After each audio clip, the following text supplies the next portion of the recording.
چمگادڑ کی چالاکی۔ جنگل میں ایک شیر اپنی غار کے باہر شکار کیے ہوئے گوشت کا ایک ٹکڑا لیے کھانے ہی والا تھا کہ اچانک ایک باز نے جھپٹا مارا اور گوشت پنجوں میں دبا کر اڑ گیا۔ باز کی اس حرکت پر شیر آگ بگولا ہو گیا۔ اس نے عہد کر لیا کہ وہ جنگل کے سارے پرندوں کو کھا جائے گا۔ ایک دن شیر نے جانوروں کو بلا کر کہا، سنو، میں تمہیں ہدایت کرتا ہوں کہ اس جنگل کے تمام پرندوں کا شکار کر لو۔ میں اس جنگل میں ایک بھی پرندہ زندہ نہیں دیکھنا چاہتا۔ میں خود شکار کروں گا اور تم بھی اس مہم پر نکل جاؤ۔ شیر کے ساتھی تو پہلے ہی ان پرندوں سے پریشان تھے، چونکہ وہ عموماً ان کا مارا ہوا شکار لے اڑتے تھے۔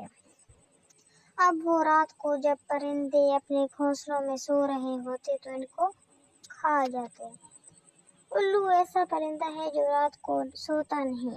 اس نے جب دیکھا کہ رات کو جنگل کے جانور پرندوں کو کھا کھا کر ختم کر رہے ہیں تو ایک دن اس نے پرندوں کو جمع کیا اور ان سے کہا کہ بھائی، میں رات بھر جاگتا ہوں، چند روز سے دیکھ رہا ہوں کہ جنگل کے جانور شیر کے کہنے پر تمہارا شکار کر رہے ہیں۔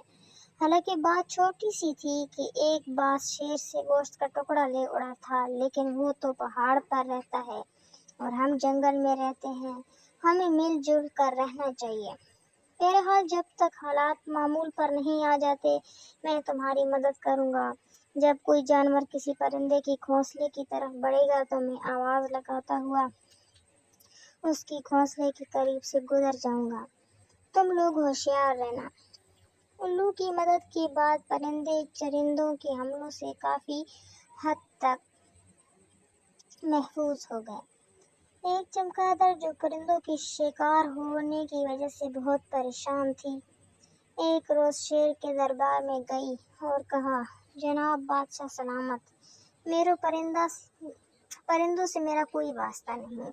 میں بھی لوگوں کے ساتھ پرندوں کا شکار کرنا چاہتی ہوں۔ شیر نے جب چمگادڑ کی یہ بات سنی تو اسے اپنے شکاری جانوروں میں شامل کر لیا۔ یوں وہ بھی پرندوں کا شکار کرنے میں شریک ہو گئی۔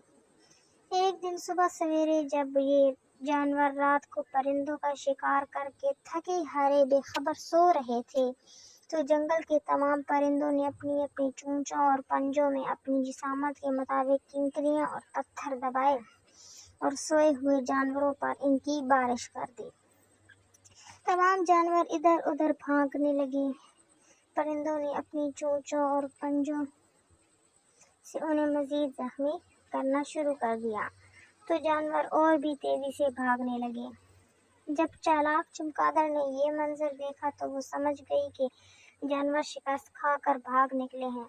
وہ فوراً باز کے پاس گئی اور کہا، تم تو جانتے ہی ہو کہ میں بھی پرندوں کی نسل سے ہوں، اس لیے تم مجھے اپنے گروہ میں شامل کر لو تاکہ میں ان ظالم چرندوں کے خلاف تمہارا ساتھ دے سکوں۔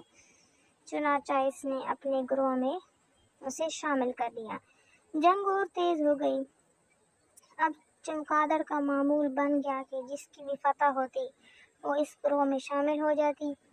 ایک دن الو نے باز سے کہا، آخر ہم اس لڑائی کو ختم کیوں نہیں کرتے اور ایک دوسرے کے ساتھ دوستی اور امن کے ساتھ کیوں نہیں رہتے؟ باز نے کہا، یہ لڑائی ہم نے نہیں، شیر نے شروع کی ہے اور وہ ہی اسے ختم کرے گا۔ الو نے کہا، اگر میں شیر سے بات کروں اور وہ دوستی پر رضامند ہو جائے تو کیا آپ اس سے لڑائی ختم کر دیں گے؟ باز جو پہلے ہی جنگ کرتے کرتے تھک چکا تھا اس نے کہا، ہاں۔ الو شیر کے پاس گیا اور کہا، اے جنگل کے بادشاہ، کیا ہم چرند پرند آپس میں محبت اور امن کے ساتھ اس جنگل میں نہیں رہ سکتے؟ کیا یہ جنگ ختم نہیں ہو سکتی؟ ہاں، یہ جنگ ختم ہو سکتی ہے اور ہم دوبارہ امن اور محبت سے رہ سکتے ہیں، بشرطیہ یہ کہ پرندے اس بات کا عہد کریں کہ وہ آئندہ کبھی بھی ہمارا شکار نہیں لے اڑیں گے۔